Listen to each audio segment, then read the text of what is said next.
ಇವರು ಓಲಾ ಆ್ಯಪಲ್ಲಿ ರೀಚಾರ್ಜ್ ಯಾವ ಥರ ಮಾಡಬೇಕು ಏನಂತ ತೋರಿಸ್ಕೊಡ್ತೀನಿ. ಓಲಾ ಆ್ಯಪು ಓಪನ್ ಮಾಡ್ಕೊಳ್ಳಿ.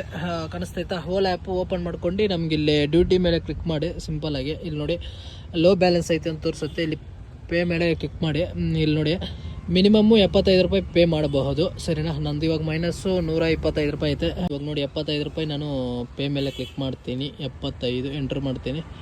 ಸರಿನಾ? ಇಲ್ಲಿ ನೋಡ್ಬೋದು 500 ಐತೆ, 750 ಐತೆ, 1000 ರೂಪಾಯಿ ಐತೆ. ನಿಮ್ಗೆ ಎಷ್ಟು ಬೇಕಷ್ಟು ಮಾಡ್ಕೋಬೋದು. ನಾನೇನು 75 ರೂಪಾಯಿ ಮಾಡ್ತೀನಿ. ಇಲ್ಲಿ ಮೇಲೆ ಕ್ಲಿಕ್ ಮಾಡಿ ನಿಮ್ಗೆ ಯಾವುದೇ ನಿಮ್ಮ ಹತ್ರ ನಿಯರ್ ಗೂಗಲ್ ಪೇನ ಫೋನ್ಪೇನ ಅದ್ರ ಮೇಲೆ ಓಪನ್ ಮಾಡಿದ್ರೆ ಆಟೋಮೆಟಿಕ್ ಕರ್ಕೊಂಡು ಹೋಗುತ್ತೆ. ಈ ಥರ ಪಿನ್ ಎಂಟ್ರ್ ಮಾಡಿದ್ರೆ ಮುಗೀತು ಅಷ್ಟೇ. 75 ರೂಪಾಯಿ ಪೇ ಮಾಡಿದೆ. ಇವಾಗ ಆಟೋಮೆಟಿಕ್ಕು ಓಲಾ ಆ್ಯಪ್ಗೆ ಕರ್ಕೊಂಡು ಹೋಗುತ್ತೆ. ಓಕೆನಾ? ಜಾಸ್ತಿ ದಿನ ಆಗಿತ್ತು ಓಲಾ ಮಾಡಿ. ನೋಡೋಣ ಓಲಾದಲ್ಲಿ ಡ್ಯೂಟಿ ಕೊಡ್ತಾನ ಏನು ಅಂತ. ಡ್ಯೂಟಿ ಆನ್ ಆಯಿತು. ನೋಡೋಣ ಇದರಲ್ಲಿ ಆರ್ಡ್ರ್ ಯಾವ ಥರ ಕೊಡ್ತಾನೆ ಏನು ಅಂತ.